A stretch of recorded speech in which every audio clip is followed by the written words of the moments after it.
Dilnoza Dilzar brendi asoschisi, farg'onalik o'quvchim.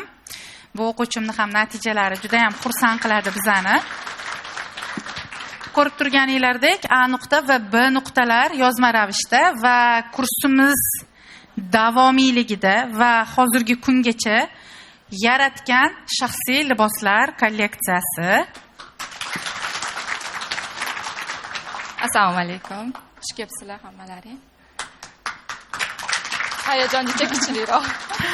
Xush kelibsiz siz ham, Dilzar opa. Yaxshi, Dilnoza. Har doim Dilzar opa deyman. Qarang, brendni kuchida insonni o'zini ismini ham hattoki ikkinchi fonga o'tkazib qo'yadi. Hamma Dilzar deb chaqiradi. Mashalloh. Haqiqatda Dilzar sizda. Mana A nuqtam. Klientlarga narx aytolmasdim. Fasonlarda dizaynlashtira olmasdim-da. Xodimlaringizga qanaqa narx berardingiz? Shuni bitta ayting, iltimos. Men shokka tushganman. Nimani hisobiga bu ayol qanaqa qilib ushab turibdi bu brendni? Rivojlantirmayapti. Qanaqa qilib ushab turibdi bunaqa zararda deb o'rganman-da. Men o'zi boshida ishonib kelganman. Sizda vashi zo'r. Ishonch kuchli edi. Xo'jayinim boshida unamaganlar chiqib e'lon qilganlaringda o'sha Instagramda ko'rib qolganman-da, ishda bo'lganman.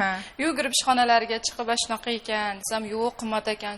Dadajon, 3 oyda to'layman pulini. Qaytaraman 3 oyda deganman. Kelib aytganman, 1 oyda pulni to'liq qaytarib, natijalarga erishganman.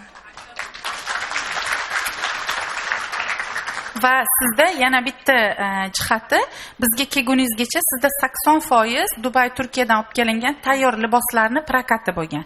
20% bor zakazga qarab turib, olganlar, bo'lmasa shu tayyor liboslar asosan tijoratda nima deydi, tayyor liboslarni prokatga berish va oldi sotisi bilan shug'ullanganlar. Dizaynerskiy dom moda va dizaynerskiy showroom butik bo'lmaganda, biz hozir buni 360 gradusga o'zgartirdik. Va yo'nalishlaringiz ko'paydi yana. Juda ham ko'paygan hozir. Sotuvlar. Qo'shimcha nimalar ochdingiz-ku yana joylar olib chiqarganmiz hozir. Jetskilar ham. Jetskilar hammasini qo'shgan. Instagramda polni ko'rib o'tiraman.